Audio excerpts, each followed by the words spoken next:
So good morning everyone. So please allow me to send you the first video of our class. Thanks to the latest announcement from Kasetsart University, we may have to organize our class as a mixed class between online course and actual measurement in the class. Therefore, in this semester, the score that we will use or the criteria that we will use is quite special and it is quite different from the previous years. You will come to the class and then during the class you will immediately making the experiment. And after the class you have to send me immediately your experimental data and this will be count for 30%. And then you can go back to your homes, you're making some analysis. You can making any explanation of the result that is not so good.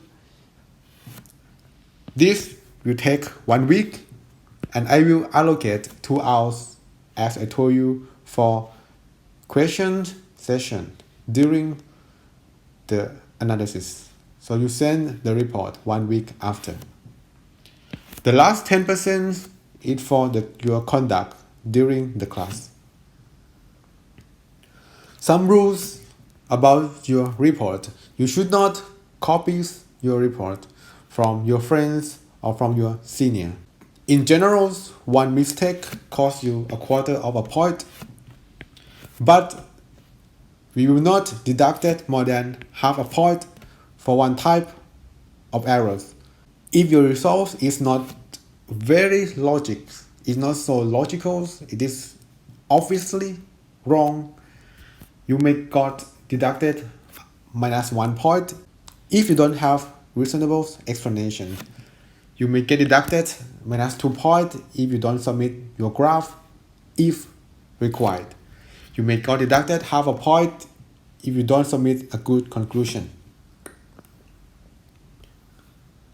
You have to attend at least 80% of the class time to pass the university rules, but you are strongly recommended to come every classes to maximize your mark. For the conduct point, you may get deducted if you play around, if you're watching some movies, if you do some unrelated works during the class. If you miss the class, you will get deducted 1% per time. If you're making some damage due to your negligence or due to the fact that you do something beyond the instruction in the books, you may get deducted. But if you already do something according to the book and the damage is unavoidable, you will not get deducted. So in general, you have to come to the class more than 80% to be eligible for a grade that is not F. You should read and prepare before coming to the class so that you can do the experiment immediately. I will send you a videos before the class every week for you to prepare. If you late by 10 minutes, you get deducted half of the total point for that lab. If you are late more than 20 minutes, you are considered as missing the class. You cannot stay in the lab beyond 20 o'clock. Some equipment you have to share with your friends. Please leave it at the same place after using, and please leave the equipment in the same condition after using. Lab makeup is possible only you have important reasons such as you have getting sick with doctor certificate. So now we discuss on what we are going to do and what you are going to do during the next class on 4th August 2020 starting 18.30 until 20.00. The first class you have to collect the experimental values from experiment 1 and 2. These two experiments is to let you learn how to use a common measurement tools that you have to use during several next experiments. So that common measurement tools include the rulers, micrometers, and verniers. And you have to learn how to record the data from these three equipment and how to process the data from these three equipment, respecting what we call significance figures. So first I will discuss some theories that you may have to use during the first experiment. Next, I will discuss some theories that you may use during the second experiment, and then I will show you what is the data you have to record during the class for the first experiment and the second experiment. Some common theories for the first experiment, which is just a simple rulers. A rulers will give you always the data with 2 decimal points in the unit of centimeter. So if you have your objects, which is this one, and you have your rulers, which is this one. So how to read the data? So just read it normally, so you can see that it is 15 centimeter and 16 centimeter here. So you read 15, you read 15.2, obviously 0.2, and between 0.2 and 0.3 you have to guess, so you have to make one estimation. For example, you can estimate it to be 7, so I read 15.27. You may put a bar on the top of the last digit that you made an estimation. We call that this number half for significant figures and half to decimal point for this number. Always the values from measurements always have what we call significance figures. That is a value from the measurement. It will tell you what is the accuracy of your measurement tools that you are using. Let's see another example. If you have your objects here, you have your ruler here, how to read these results? You read it 9.2, 9.2. But you have to guess one time always from analog scale. So you have to guess that maybe you will guess it is just exactly at 9.2. So your answer is 9.2 zeros. And you put a bar on the top of the zeros because it is your estimation. Don't put this answer without estimation. You have to always estimate one time for analog scale. So when you're changing the prefix, you have to maintain all the significant figures you obtain from your measurement. For example, if you got 15.27 centimeter, you want to change it into millimeter, you keep all the numbers when you're changing the unit. If you want to change it into meters, you keep all the numbers when you're changing the unit. We call this one having 4 significant figures. This one also have 4 significant figures because zeros in front of the numbers does not count for significant figures. If you measure some values in gram like 21.64 gram, you have to change it, and you like to change it into kilogram, you may convert it into 21.64 gram, but you want to change it into kilogram, you have to put 10 to the power of 3 because it's kilo. Therefore, you have to put another 10 to the power of minus 3 to make sure that you don't change it actual values. So your exact answer is 21.64 times 10 to the power minus 3 kilogram. And you may change it into this form, which we call scientific formulas, in which you will show only one digit and all the rest will be moved into decimal point, but you have to change also accordingly from 10 to the power minus 3 to 10 to the power minus 2. If you want to change from 4.527 millimeters to meters, you have to put 10 to the power of minus 3. If you want to change the volumes, for example, millimeters 3 square, you can change this by times 10 to the power of minus 9 because millimeter is 10 to the power of minus 3, but you power to 3, so you get minus 9. But you want to change it, you may want to change it into scientific form, so you have to move from minus 9 to minus 7 because you have 100 here to change from minus 9 to minus 7. And as I told you, Normally we write every numbers in scientific notation. You can do that, which means you always write only one digit, and all the rest will come to decimal point, and you use the power of 10 to signify your actual values.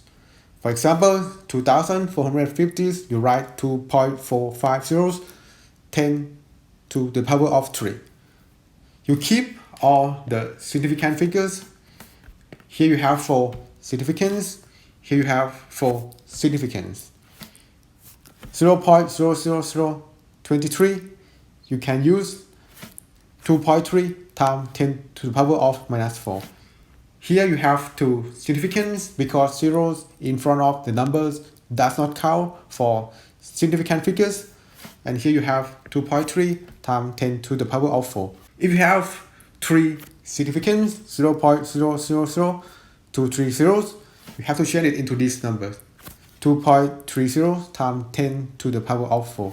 You have three significant here, and you change it into three significant here.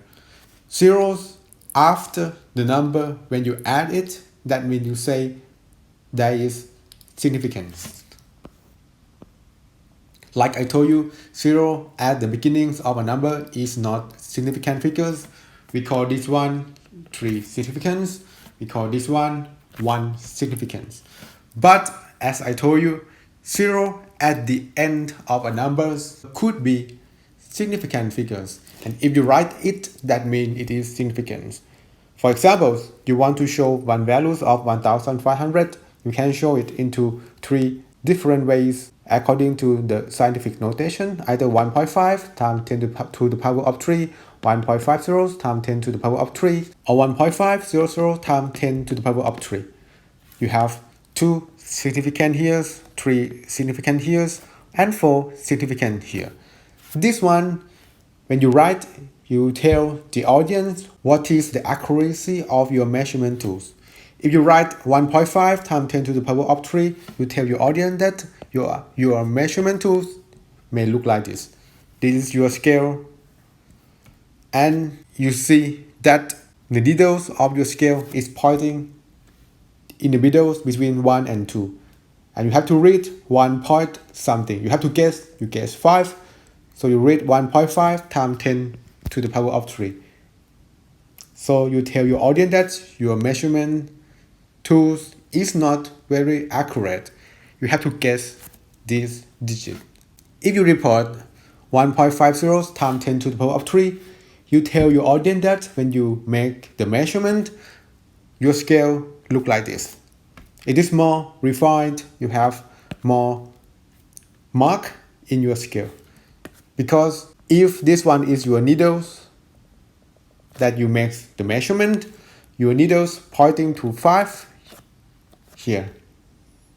Therefore, you can read for sure 1.5, and then you have just to guess that maybe it is exactly at 5, so you guess this digit. You got 1.50 times 10 to the power of 3. And if you write these numbers, you tell your audience that this is your scale. Your scale is very refined. You can see 1, you can see 0.5, and also you can see that it is 0.50 because there is another scale inside. So you don't need to guess any of these numbers. But again, as I told you, when you read analog scale, you have to guess always 1 time. So you guess that it is 1.500 times 10 to the power of 3. So you can see that 0 at the end of a number, you add it when there is significance. Otherwise, you don't add it, and you may write it in this form. You want to write 1500, you can write it as 1.5 times 10 to the power of 3 if these two numbers do not have significance. For multiplication and division, when you do it, you have to respect the significant figures, which means your answers has to have the numbers of significant figures equal to the smallest number of significant figures on the multiplying or dividing quantities. The keyword is significant figures. Let's see how it works. If you want to multiply these two numbers, you put your calculator on, you will get this one. But because this one has 4 significance, this one has 3 significance, so your answers can have only 3 significance. So you have to answer with 3 significance. This one, maybe you have to calculate the areas of a circle. You have pi r square. This is the radius. You have measures 6.0. There is 2 significance. Pi is a constant. A constant is not count for significant figures because it is not measurement values. As I told you, you count significant figures only when it is values from measurement. Pi is a constant. It is not a value from the measurement. So there is no significance. So the significant figures here is 2. So you put your calculator on, you may get this one, but you have 3 significant. That is not your answer. You have to answer like this with 2 significant. 1.1 times 10 to the power of 2. Last but not least, when you have division, you follow the same rules. 4 significance, 3 significance. You put your calculator on, you get this one, but you cannot answer. You answer this one with 3 significant. When you do addition and subtraction, the keyword is decimal point. The final answers has to have the decimal point equal to the smallest number of decimal points in the adding or subtracting quantities. Therefore, addition, subtraction, the keyword is decimal point. If you add these 3 values, you have 3 decimal points, you have 2 decimal points, you have 1 decimal point. If you put your calculator on, you will get this one, but you cannot answer because you have 3 decimal point. You have to answer this one with 1 decimal point. Addition between this number and this number has no decimal point, so your answer must have no decimal point. You cannot answer this one, you have to answer this one. This one has 3 decimal point, this one has 3 decimal point, so your answer has 3 decimal point. 0 before the number is counted for decimal point, so it is 3 decimal point, but only 1 significant figures. Therefore, you have to learn how to round the numbers because maybe the final answers will not have the correct numbers of significant figures. For example, if you have a number with 4 significant figures, you want to get 3 significant figures. How to do that? You have to roundings. So this one can be round to this one, quite obvious. This one can be round to this one, quite obvious. But if you have 1.345, you have 2 options. You may want to round it into these numbers or these numbers. The rules is that you select the even numbers. So you select 4 and this is your answer. This number also you may think you can round it into this number or these numbers. The rule is to select the even numbers. So you select this one. For the function, you may have many situations that you have to use the function. For the function, you follow the significant figures. The significant figures of your answers has to be equal to the significant figures of your argument. Your argument have 3 significance. Your answer have 3 significance. Your argument have 2 significance. Your answer have 2 significance. Your argument have 4 significant. Your answer has 4 significant.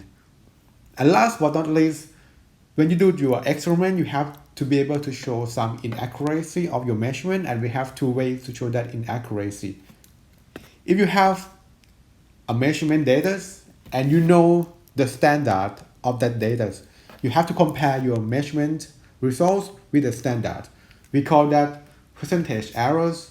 So you take your experimental results minus the standard and divided by the standard times 100 and you get percentage errors.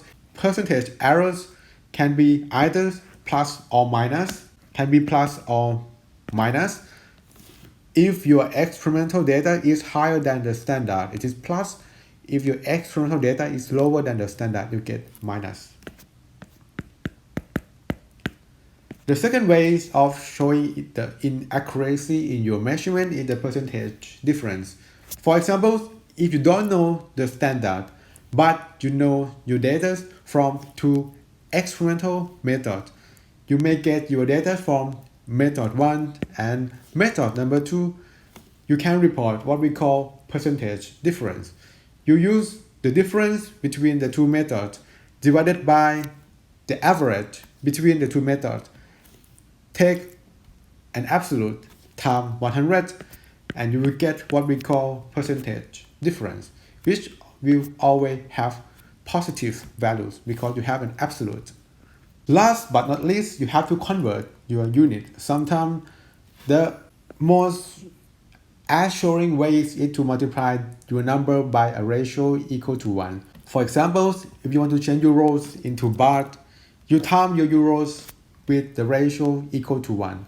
You ask yourself, 1 euros equal to how many baht? Therefore, the unit of euros will be cancelled out and you get the unit of baht. And your answer is 200. If you want to change baht into euros, you ask yourself, 1 baht equal to how many euros? 1 baht is maybe 20 years ago or 10 years ago is 1 over 40 euros. So 1 baht is 1 over 40 euros. Therefore, you get, if you have a million baht, you get 25,000 euros. If you have an inch, you want to convert into centimeter, you ask yourself 1 inch equal to how many centimeters? The unit of inch is cancelled out and you get centimeter.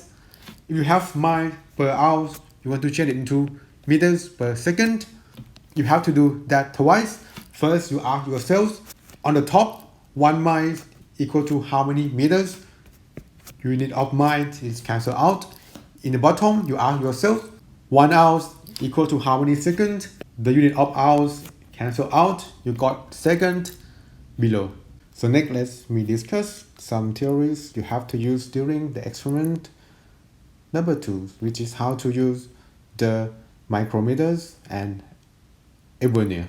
A micrometers may look like this. You will obtain a much better resolute results comparing to the rulers. You will get always from micrometers 3 decimal points in the unit of millimeters. When you use it, you put what you want to measure here, and then you turn this screw and this screw only toward your objects until your objects is fit right into these spaces. At that moment, you will hear a click sound. When you hear one click sound, you stop and then you read the measurement. You can lock the screw using this option. How to read it? In these micrometers, you have 2 scales. First is the main scale, and then you have the circular scale. In the main scale, you have a mark which count 1 millimeters, and then between each mark, you have another mark which count 0.5 millimeters. For example, in this case, you have to read 5.5 from the main scale. You have to read 5.5 millimeters. And then for the circular scale, you have 50 zeros division. All of these will be account for 0.5 millimeter. Therefore, 1 pitch of the circular scale will give you 0.01 millimeter, 0.01 millimeter per division. Therefore, if you have something like this, you have to read 5.5 from the main scale. And from the circular scale, how to read it? You read 26 because these 26 marks is coincide with this line from the main scale. You read 26, but you have to guess one time. Maybe you guess that this 26 mark is aligned exactly with the main scale. So you guess it is 26.0. Because you guess 26 divisions, one division is 0.01 millimeter. So you have 0.260 millimeter from the circular scale, and your final answer is the combination of the values from the main scale with the value from the circular scale, and this is your answer. You can see that you have 3 decimal points in millimeter.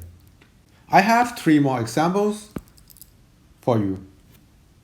If you see something like this, how to read it? You read 5, 6, 7 from the main scale.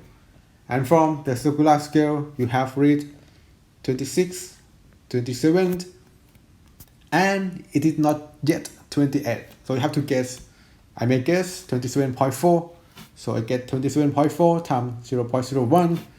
Therefore, my final answer is 7.274. This number has 4 significant figures and 3 decimal points.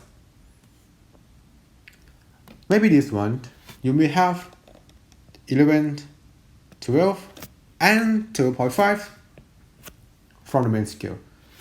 From the circular scale, you may have 31st, 32nd, and you may guess that it is 32nd point zeros. So you have this from the circular scale, and this is your final answers. 5 significance, but still 3 decimal points in millimeter unit. The last one, you may get zeros from the main scale. From the circular scale, you may get 1, 2, and you may estimate 2.6. So you get the final answer 0.026 millimeters. 2 significance, but still 3 decimal points in millimeters unit. You have to be careful that you have to report what we call zero correction, which means when there is no samples, when there is nothing to measure, you should obtain 0. So the 0 of the circular scale should be matched to the zeros of the main scale because you have no samples. But sometimes you may see that, for example, it is 2 divisions too high. There is nothing, but you already have 2 divisions. In this case, you call it minus 0.020 millimeters errors, because whatever you get, you have to minus by these numbers. Maybe there is nothing in the equipment, but your equipment reports something that is 4 divisions too low. Therefore, whatever you get, you have to add 0.040 millimeters into your data. For example, if your measurement got this one, for this case, you do nothing. For this case, you minus 0.020, and for this case, you plus 0.040 into your measurement to make the 0 correction. Last equipment for experiment 2 is vernier. A vernier will give you 2 decimal points in millimeters unit. And you can do 3 things for a vernier. You can measure what we call, for example, if you have a cylinder, you can measure outer radius of a cylinder, you can measure inner radius of a cylinder, or you can measure the depth of your cylinders or the height of your objects. First, how to read this scale. First, there is 2 scales. One in millimeter and one in inch. You use only the one in millimeter in our class, always. And when you read the values from these 0 marks of the sliding scale. You have 2 scales, the main scale and the sliding scale or the vernier scale. The 0 marks of the vernier scale will give you the first data. For example, if the 0 is here, it is between 22 and 23. Therefore, the first value is 22. You read 22. And then you read the values from the sliding scale. How to read the values from the sliding scale? You have to see which marks of the sliding scale is matched to the mark on the main scale. There will be only one mark. For example, in these pictures, I may like to estimate that this mark is matched to a mark on the main scale. You can see that on the sliding scale there is 20 marks. 1, 2, 3, 4, 5, 6, 8, 10, 12, 14, 16, 18, 20. There is 20 marks. All of these 20 marks count for 1 millimeters, but because there is 20 marks, each mark count for 0.05 millimeter. Therefore, mark number 4, 1, 2, 3, 4, you read 22 plus 4 pitch times 0.05. So your answer is 22.20 millimeters. You can see that this number is actually will tell you your results immediately. If mark number 4, which is written number 2 here, you'll be sure that you can put 20 here immediately without this calculation. You don't need to do this calculation. Or another example, if you see these results, how to read it. So this one is 11, this one is 12. So from the main scale, you get 11. From the sliding scale, let's estimate that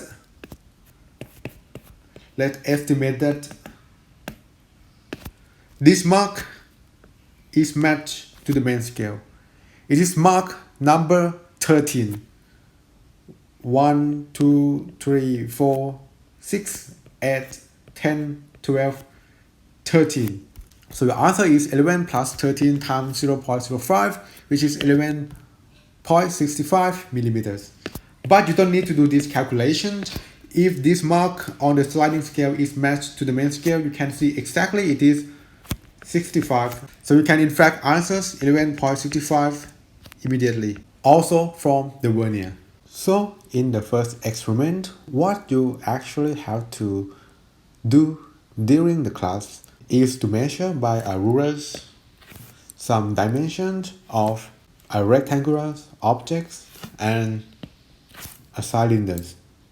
For rectangular objects, you have to measure a block of aluminum. You have to measure the length, the width, and the thickness. You will be given one block of aluminum and you have to measure length, thickness, and width. You have to measure 3 times for every value.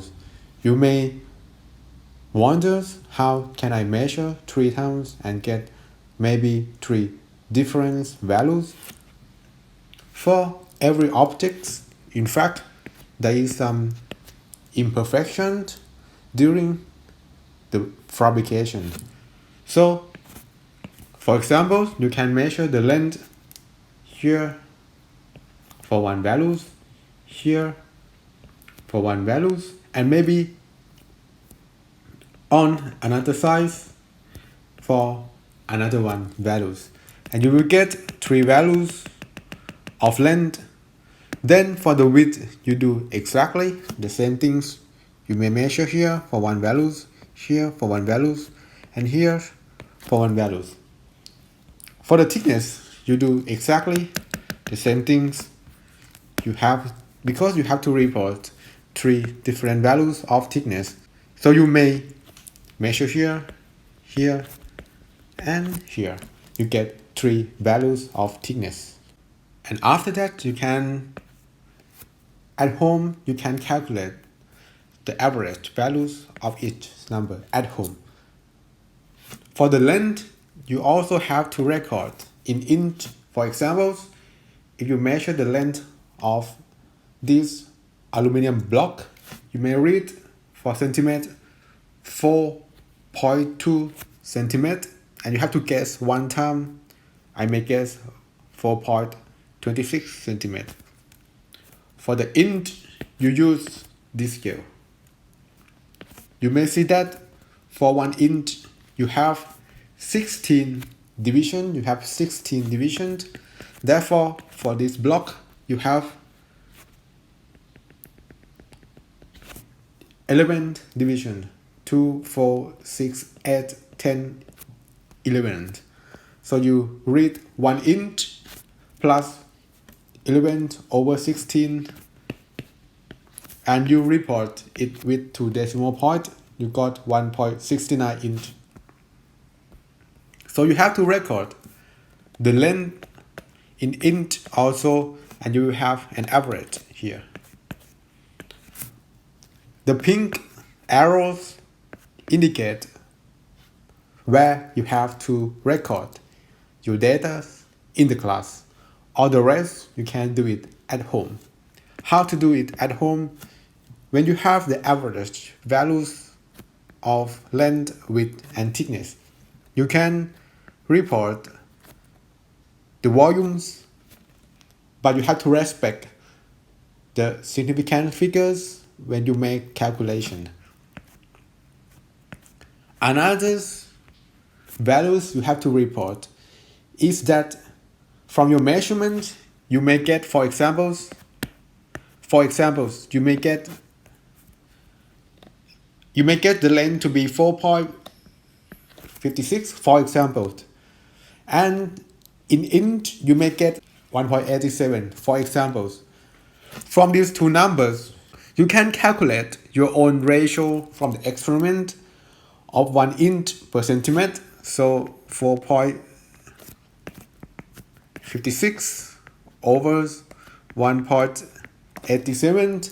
You make the calculation, you get your own ratio, and you compare this ratio with the standard, and you report the percentage errors of the ratio you got with the standard.